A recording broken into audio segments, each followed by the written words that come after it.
Creativity is an addiction. Sure, we talk about it all the time, how it beats us up and all that kind of stuff. And there's many times in your life that you may not know how to do it, but you've got to activate it. You've got to show up. You're there, but the creativity didn't follow you. It's like, all right, you're not doing this. You're not going to walk out on me, Mr. Creativity. What I'm going to do is I'm going to take you by the nape of the neck, and you're going to stand right here with me. And see, that's the relationship that you have with creativity. You've got to work together with that inner child, as Julia Cameron of The Artist Way would say. Creativity is an addiction. Learn to love it. Learn to understand it.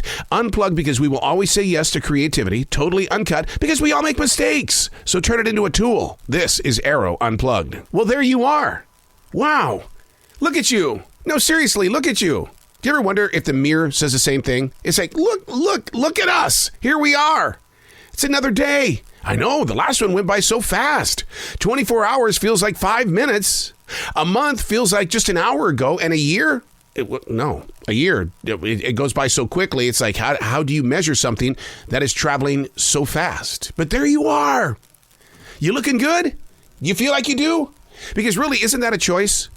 It's like you can put on the greatest looking tuxedo or beautiful dress. And if you don't see yourself as being beautiful in that mirror, that's a choice. And it's like, how do we get a hold of that choice and put a positive feeling? I'm gonna give you a good example of that.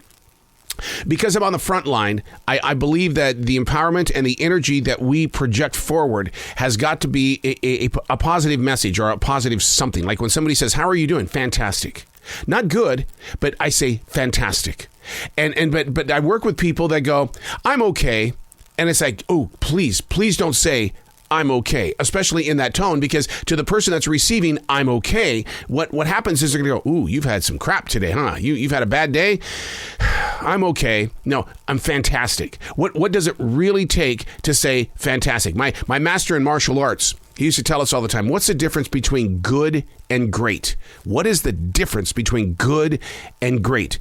And then he would stand there in front of class and he'd put his index finger and his thumb about a half an inch apart. And he'd say, about that much. Good and great. How are you? I'm fantastic.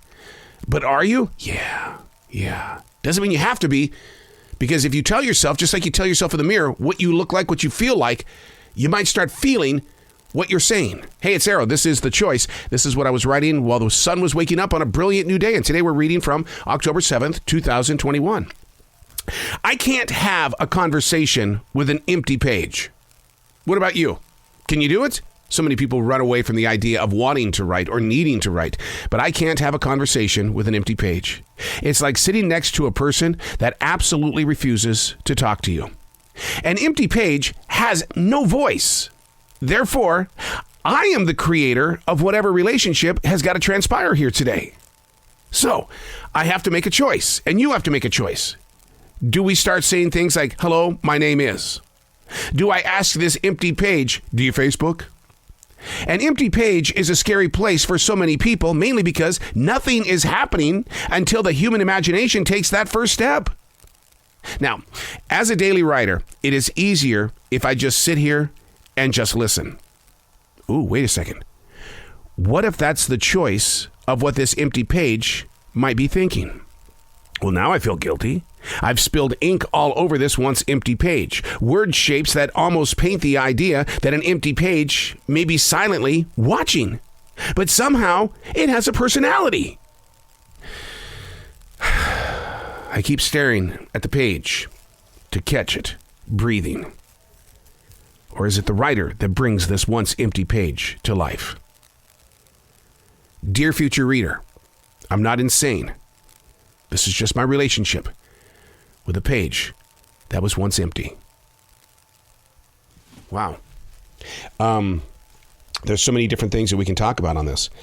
First of all, when I do sit down, I'm not always in the mood to be a writer, but I have to face the empty page.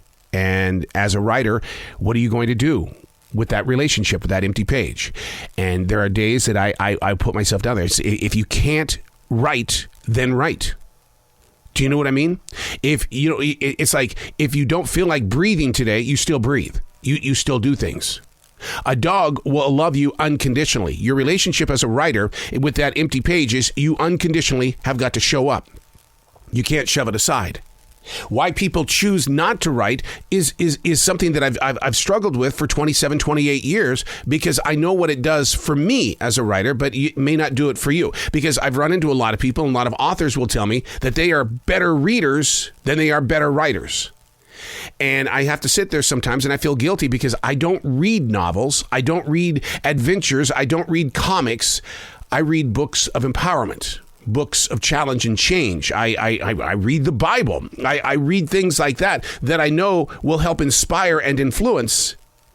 And I often wonder, would I be a better writer if I did read something like a book where there's spies and murder mysteries and warlords and things like that? I don't know.